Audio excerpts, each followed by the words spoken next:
Good evening. Welcome to The Future's Now. I'm your host, Ben Hasan. My guest this evening is a young man by the name of Jordan Johnson. He is the president of the Young Democrats, as well as he's the executive director of the MLK Observance. Jordan, welcome to the program. Thank you, Ben. Thank you so much. Pleasure to have you. Pleasure Jordan, to be here. Jordan, you have a lot going on for yourself at this particular time. Exactly, tell us a little bit about yourself before we get started. Yeah. Well, thank you first of all for having me here. That's a hard question. You know, when somebody say, tell you about yourself. Well, I'm Jordan Johnson, as you said. I grew up here in Augusta. Grew up down in Dogwood Terrace, South Side. You know what I mean? When people ask me about myself, it's kind of hard for me to explain because I don't really like to talk about it. But I grew up in Augusta, Dogwood Terrace. Moved out to Helpsabub when I turned maybe 13 or 14. My love for government started around 14 when I went to high school, 9th grade. And from then, I've just been trying to get as involved as possible when it comes down, campaigns and things of that nature. When you mentioned Dogwood Terrace, exactly where are you talking about? Because we know those are the names that came out within the last 10 or 15 years. But previous to that, what name are we talking about? Southside Terrace. Southside Terrace. Good old Southside. Okay, great. Yes, you also identified you as being the executive director of MLK Observers. Exactly what does that entail, and when did you receive that award or that recognition or that position? Okay, well, 29 years ago, we started celebrating Dr. Martin Luther King's birthday, his holiday. So y'all talking about before you was born, because you look all of 25. Right. That's a little spoiler alert there. Okay. 29 years ago, they started here in Richmond County, they started celebrating Dr. King's holiday. And so we have a community gathering at, a church or a community center, things of that nature, just to celebrate Dr. King. And so what my role is I'm the executive director of the observance and the committees, the events that surrounds that service. We have about maybe 200 to 300 guests that joins us for, inspirational word, community messages. Not only that, but this year we also are starting a 365-day nonviolence initiative program that we're taking to the school systems, to where that we're going to be teaching nonviolent approaches to thinking, actions, community organizing, things of that nature. So, taking on that title, that responsibility, what gave you the incentive, what incentivized you to take that leap of faith? Well, I thought about Dr. King. I thought about the work that still needs to be done. We've come far from when he was still marching on this earth. We've come far, but the reality is that we still have far to go.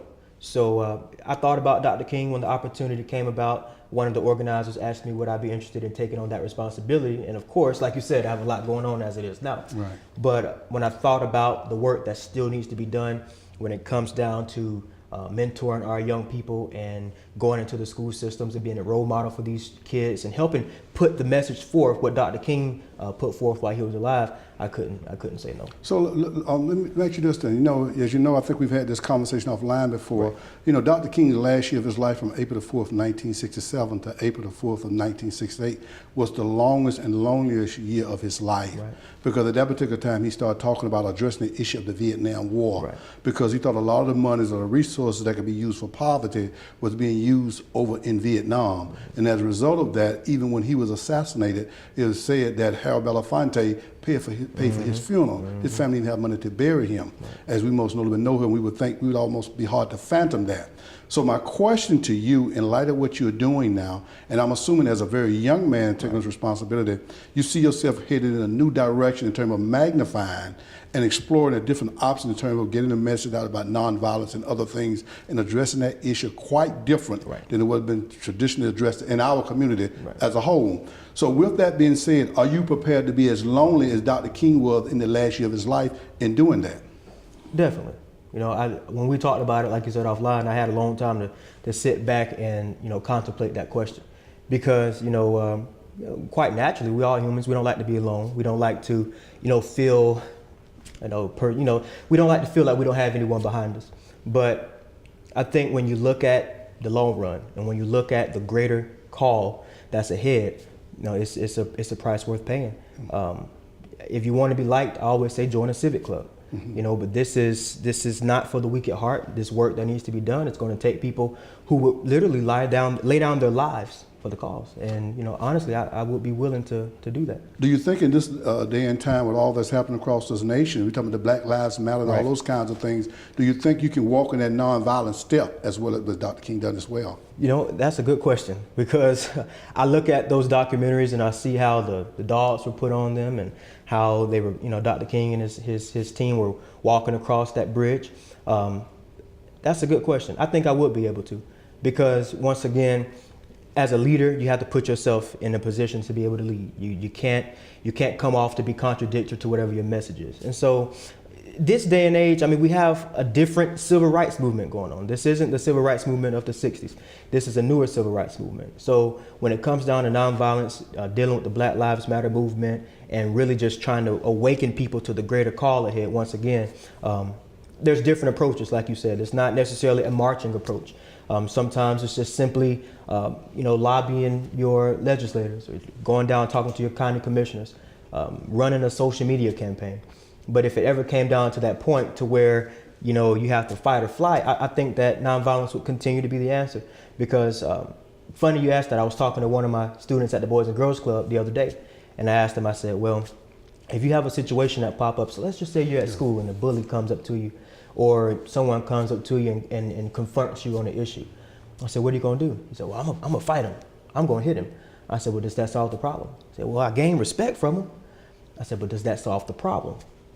He kind of sit back. He said, no, Mr. Jordan, it doesn't solve the problem. And so never do I think that that violence ever solves a problem. It may put a Band-Aid on the situation, but it never solves problems. So well, I'll tell you, in your first initial response to my question, it tells me a lot about you, and I can say you can do that. Here's why I say that. Because you said, that's a good question. I'm not sure. Right. And then you went on to elaborate why it's possible. Right. You need to do it and what can happen. Here's why I say that. Because many times, because we really truly don't know until we get put in that situation.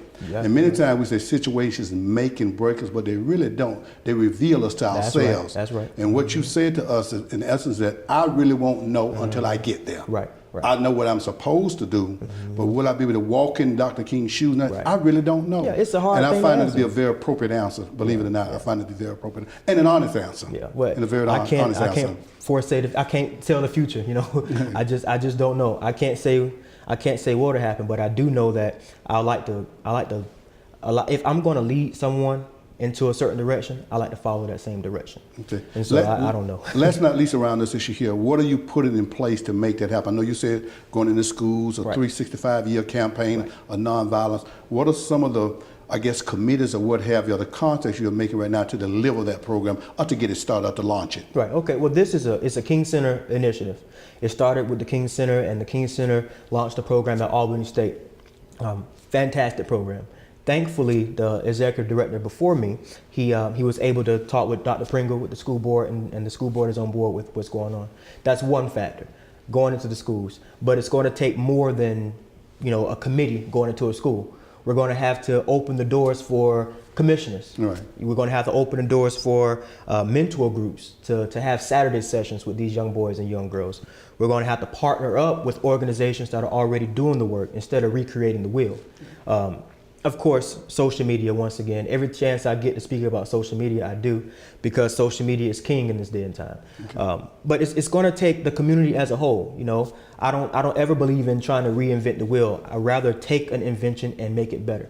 And so, like I said, open the doors for community groups to come in and help mentor young boys and young girls, show them that there's a different way to approaching a situation, or there's a different route to life. Because you'll be surprised that the reason why most young people chose routes that they chose is because they haven't been exposed to another way of doing things. Okay, great. And so exposing these young people is what we're trying to do. If you're just joining us, I'm Ben Hasan, the host of As You're Watching the Futures Now. This is my guest, Jordan Johnson. We just talked about, he's been the executive director of the MLK Observance.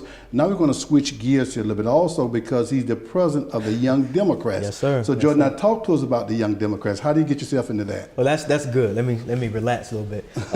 Young Democrats is a great organization. When you have young people in the state who are not politically engaged, you have young people in the state who have the slightest idea about politics, The only time they get involved is when CNN is talking about a presidential election. I think that we have a major problem. And so when we looked at Richmond County, we saw that, we looked at numbers, we saw that the young people in Richmond County are far away from involvement in politics. And not just politics, but community involvement as a whole. I found a problem with that. Okay, well, let me say this here then. Yeah, go ahead. I mean, this is on a national scale. Right. Also, but most people don't realize when we talk about when we talk about a presidential election year, Right. the number skyrocket across the nation in terms of people being involved in in politics. Right. But at the end of the day, most people don't seem to understand that all politics is local. It's all local. So you can do more in voting and impact your local community than you can the national community. Right. So how do we get that across to young people, but the community at large, that your greatest impact and your vote is more impactful local than it is nationally? How do you go about addressing that as well? Well, it's going to have to start when there is no election going on. We're going to have to start working when there isn't a president running, or when a commissioner isn't up for re-election, or when school board members aren't up for re-election. It's going to start on off seasons, off years, and that's one principle that we've been applying with the Young Democrats. We started. This would be our 1-year anniversary, February 17th of this year. I'll be coming up to finishing my first term as president. Last year there was no major election going on. We had, there was no major election going on. We just came off of an election. And so instead of focusing so much on politics and who's running and how to get them elected, we focused on what's going on in my city. We had conversations about SPLOST. We had conversations about homelessness. We had conversations about affordable housing in our city. We talked to the Ronald McDonald House. So we looked at the community as a whole. And when the members of our organization saw the need that the city had, they were more amped about getting involved in changing those needs. So when it came down time, like now, for an election to come around, there's no problem with them getting involved in politics because they know the urgency. They know what's going on in their community, and they know where the areas of change. They know where they need to have change applied to the most. When you were looking at the young people, and historically they have not participated in the process, as you have been engaging them to bring them into the process, obviously you brought some into the fold in terms of the Young Democrats itself. But how much pushback have you gotten from young persons that you walked them to and say, hey man, let's talk about politics? Are you registered to vote? How much pushback and how have you been dealing with that? It's a lot. Lots of pushback, because of course when you walk up to a young person and talk about something that they don't care about, it's like pulling teeth basically. So the hard part for us as a whole was trying to make Young Democrats and trying to make a local issue relevant to a young person, relevant to the everyday young person who's walking on Broad Street just having fun with their friends on a First Friday, because we set up booths on First Friday. But like I said, we had to make it relevant to what their concerns were. Let me ask you that. As you know, I'm a commissioner. Right. But I'm just going into my second year now. Right. But what has the body of politics previously, how difficult have we made that job for you all? Because most people feel that they're not getting their money's worth. And that's no indictment against you. That's more indictment of political, not candidates, but elected officials. Right. So what are we doing? What can we do a better job of in encouraging people to get involved in the process as well? Okay. And not just to re-elect ourselves, but the political process. What can we do to enhance that? Well, that's one thing that I hear a lot from young people too, that, I guarantee, I told them, I said, if you think there's an issue that you can't change, I said, raise your hand. A lot of them raised their hands and they started talking to us about it. I had one guy in the Young Democrats, one young man, brilliant. He's a junior in college, brilliant young man. But in front of his driveway, when he's backing out, there's a pothole, and he didn't know who to call to get his pothole filled. So a lot of the responses that we got was that, some of the commissioners, they don't pick up the phone. They only come out during election season. They only come out when it benefits to them, when they need a vote on something, or when they need you to call a commissioner, something like that. And that was a bad taste for us. So when it comes down to what you all have done to make it hard on us, I don't think there's anything that y'all have done to make it hard. I just think there's been some things that the community as a whole, commissioners, churches as a whole, just have not really focused on. So they just felt like they've been left out of the equation. Well, let me make a suggestion to you. Why don't you consider getting all contact information. Right.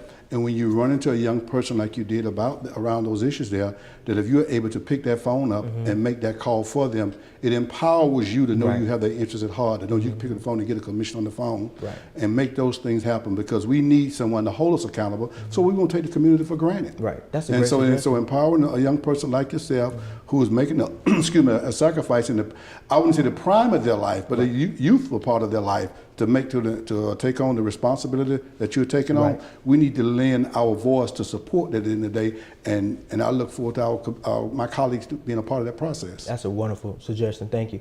And you're absolutely right, because I remember when my intersection coming from my house, and to get anywhere we had to go through Brown Road and Old Williamsburg Road.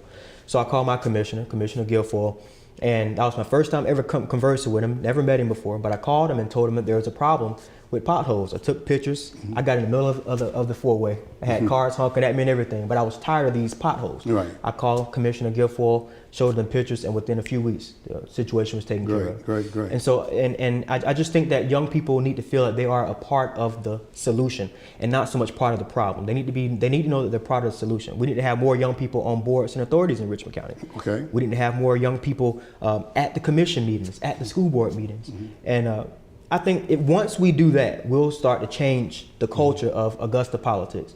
We'll change the culture of Augusta politics. We'll change the culture of campaigning, because young people have innovative ideas that most people, not a hit on older people or on more seasoned people, but young people have access to resources that most people don't, like social media for one thing, Periscope, Snapchat, Instagram. These small things matter.